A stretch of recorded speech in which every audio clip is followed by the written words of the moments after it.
നെടുമ്പാശ്ശേരി വിമാനത്താവളത്തിലെ ഹജ്ജ് ക്യാമ്പിന്റെ മുന്നൊരുക്കങ്ങൾ വിലയിരുത്തി അഡീഷണൽ ജില്ലാ മജിസ്ട്രേറ്റ് ആശ സി എബ്രഹാം. മെയ് 24 മുതൽ ജൂൺ 10 വരെയാണ് നെടുമ്പാശ്ശേരിയിലെ ഹജ്ജ് ക്യാമ്പ്. മെയ് 26 കൊച്ചിയിൽ നിന്നും ആദ്യ വിമാനം പുറപ്പെടും. സംസ്ഥാന ഹജ്ജ് കമ്മിറ്റി മുഖേനയുള്ള ഈ വർഷത്തെ ഹജ്ജ് യാത്രയുടെ നെടുമ്പാശ്ശേരി കൊച്ചി രാജ്യാന്തര വിമാനത്താവളത്തിലെ ഒരുക്കങ്ങൾ പുരോഗമിക്കുന്നു. സിയാലിലെ മുന്നൊരുക്കങ്ങൾ അഡീഷണൽ ജില്ലാ മജിസ്ട്രേറ്റ് ആശ സി എബ്രഹാമിന്റെ അധ്യക്ഷതയിൽ ചേർന്ന യോഗം വിലയിരുത്തി. 1,00,000 ചതുരശ്ര അടിയിലാണ് ക്യാമ്പ് ഒരുക്കുന്നത്. മെയ് 24 മുതൽ ജൂൺ 10 വരെയാണ് നെടുമ്പാശ്ശേരിയിലെ ഹജ്ജ് ക്യാമ്പ്. 4,474 പേരാണ് കൊച്ചി വിമാനത്താവളം വഴി ഹജ്ജിന് പോകുന്നത്. ഇതിൽ 1,826 പേർ പുരുഷന്മാരും 2,448 പേർ സ്ത്രീകളുമാണ്. സൗദി എയർലൈൻസ് ആണ് കൊച്ചിയിൽ നിന്നും സർവീസ് നടത്തുന്നത്. മെയ് 26-ന് 279 ഹാജിമാരുമായി ആദ്യ വിമാനം പുറപ്പെടും. ജൂൺ 9-ന് അവസാനിക്കുന്ന രീതിയിൽ 16 സർവീസുകളാണ് നടത്തുന്നത്.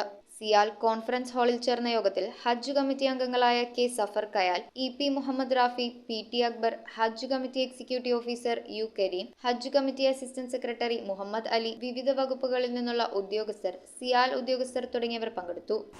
കൊച്ചിയോടൊപ്പം തന്നെ കോഴിക്കോടും കണ്ണൂരും ഈ 3 സ്ഥലത്തും ഏകദേശം 18,000 ഹാജിമാരാണ് ഈ വർഷം ഹജ്ജ് കർമ്മത്തിനായി പുറപ്പെടുന്നത്.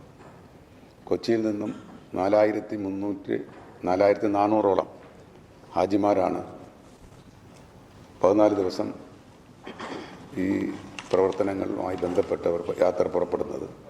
അപ്പോൾ അവരുടെ യാത്ര സുഗമമാകുന്ന നിലയിൽ ഇപ്പോൾ കൊച്ചി എയർപോർട്ട് അതോറിറ്റി വലിയ നിലയിലുള്ള സൗകര്യങ്ങളാണ് ഹാജിമാരുടെ യാത്രയുമായി ബന്ധപ്പെട്ട് ഹജ്ജ് കമ്മിറ്റിക്ക് വേണ്ടി ഒരുക്കി തരുന്നത്. News bureau, Ernakulam.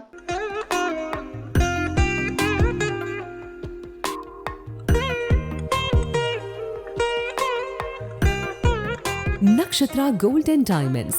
Online delivery available all across India.